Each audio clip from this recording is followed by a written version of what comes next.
So you want to design a clinical trial, a research study. I'm going to give an overview of what one might think about as you design such a trial. The first thing we think about is the state of the science. What is the current knowledge about the topic? What's the potential impact? And one needs to be realistic about the impact that any one study might have on science or on clinical trial outcomes. That leads then to choosing aims that are appropriate to that potential impact. And they have to rest in your experience or what data you have to support those aims. And ultimately, there's a topic called equipoise, which is the state of the science where people are not sure that you're right. Everybody really starts trials with the idea that they know the right answer, and there needs to be enough disagreement that this might be the correct answer to enable the trial to be done ethically. What do you do when you want to start the trial? Well, the first thing you have to have is the question: what, how, why? And framing the research question is one of the most difficult aspects of creating a trial. Often they're too broad, they're too nonspecific, and you have to define and refine the study question to be able to conduct the study. Once you've done that, you can define the study interventions. You have to ask questions about whether you're using a placebo or no treatment controls. Are they ethical? Can you do it? Many people put in too many treatment groups. They want to study everything in one study. And you have to think about the implications for multiple treatments versus just having two simple treatments, one versus the other. Once you've come to that conclusion, you need to be specific about the outcome variable and how to measure it. Many people don't realize the complexity of measuring their outcome variable until they sit down to try and define it in a way that can fall into the trial.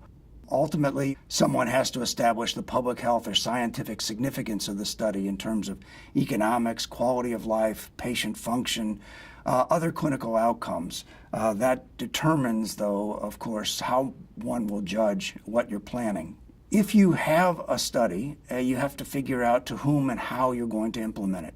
So what is the study population? How do you determine the study population? And the recruitment depends upon that definition. Eligibility, which is defined as inclusion and exclusion criteria, will only make patients go away. They will get excluded from the population that you thought was available, and thus you may find it harder to recruit, as most studies do, to find the patients to go into your study. Then you have to consider what happens to the participants when they come in the trial. What are the logistic issues? You might do pilot studies to see how long does the interview or the exam or the intervention take. Are you going to randomize? Are you going to mask or blind the subjects and the evaluators to the treatments that people are getting? How are you going to deliver the intervention? And what training and implementation aspects are necessary? Ultimately, there are many other factors that you need to consider in detail when looking at the logistic issues.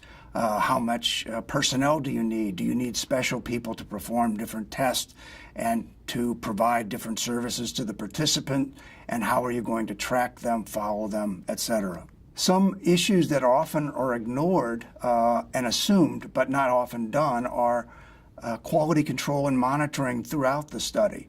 You need to know the operational definitions that you're using. What do you mean by good quality? What is the adherence, compliance, the attendance to your particular treatment? And what are you going to do about it? Just monitoring and knowing what's going on is really quality assurance. It tells you how well you've done, but it doesn't improve the quality of what you're observing or what you're collecting. Data management is a very expensive tool. We have many ways to store data, but when you're using it in a trial, people often forget how much it costs and how much time it takes to generate data that's of good quality and provide adequate feedback to improve the process throughout the study. And the study organization and the functions of the various people who are employed in the study need to be clear to everyone. If you're doing multi-center studies, it becomes rather important to know who do you call for what. These are all aspects that are assumed but often not thought about until the study gets ongoing and can cause confusion.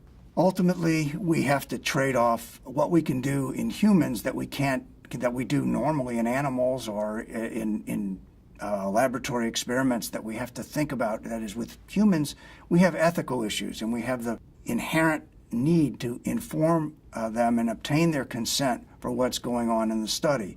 There is a balance between being too informed, going too far with the ethical issues, such that you can never recruit anybody, and then the other side is you still need to be absolutely honest.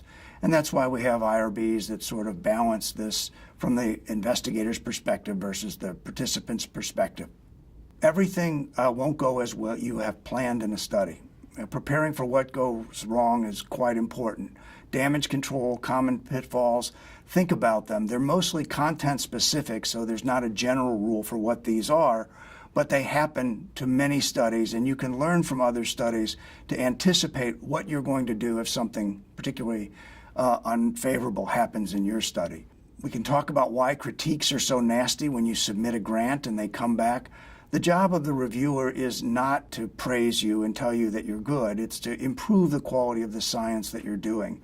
That tends to come off as very negative. Yes, sometimes reviewers are wrong, but often the gestalt of what they've provided provides feedback that can make your grant or your clinical trial better.